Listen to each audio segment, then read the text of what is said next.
घाटकोपर वर्सोवा मेट्रोमध्ये तांत्रिक बिघाड झालेला आहे आणि या तांत्रिक बिघाडामुळे मेट्रो 1 वरची वाहतूक विस्कळीत झालेली आहे। ऐन गर्दीच्या वेळी प्रवाशांना मनस्ताप सहन करावा लागलेला आहे। घाटकोपरसह सर्व स्थानकांवर प्रवाशांची गर्दी पाहायला मिळते। मेट्रो स्थानकातून आढावा घेतलेला आहे आमचे प्रतिनिधी अमोल पेडणेकर यांनी। पाहूयात। आज सकाळी मेट्रो सेवा ही विस्कळीत झाली होती आणि त्याच्यामुळे मोठा ताण आहे या मेट्रो सेवेवर आलेला होता। प्रवाशांची मोठी गर्दी या मेट्रो स्थानकाजवळ झालेली होती। मी घाटकोपर रेल्वे स्थानकावरची ही दृश्य दाखवतो।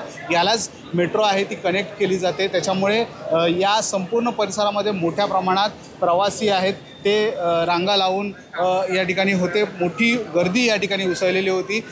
मेट्रो प्रशासनाकडून असं सांगण्यात आलेलं होतं की जी एक मेट्रो जी होती तिच्यामध्ये काही तांत्रिक बिघाड झालेला होता, त्याच्यामुळे तिची सर्व्हिस आहे ती काढण्यात आली होती आणि त्यानंतर जो 20 मिनिटाचा जो ताण होता तो या संपूर्ण मेट्रो सेवेवर आलेला होता। मेट्रो सेवा विस्कळीत झाली, त्यामुळे ही मोठी गर्दी या संपूर्ण रेल्वे स्थानकावर पाहायला मिळाली होती।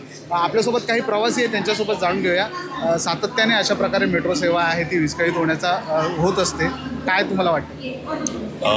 ॲक्च्युली कसं आहे, सकाळच्या वेळेस आहे ना, मॉर्निंगच्या वेळेस सगळ्यांची कामकाजाची वेळ असते, तर त्यावेळेस मेट्रोकडून हे अपेक्षित नाही आहे की त्यांची सेवा विस्कळीत होणे किंवा सकाळी जी लोक जातात कामाला ते घाईघाईच्या गडबडीमध्ये असतात, तर त्यामुळे हे ॲक्सेप्टेबल नाही आहे मेट्रोकडून। प्रवासी असं म्हणतात की जर पीक अवर्सची जेव्हा वेळ असते त्यावेळेला तरी मेट्रो सेवा आहे ती सुरळीत असणं गरजेचं आहे।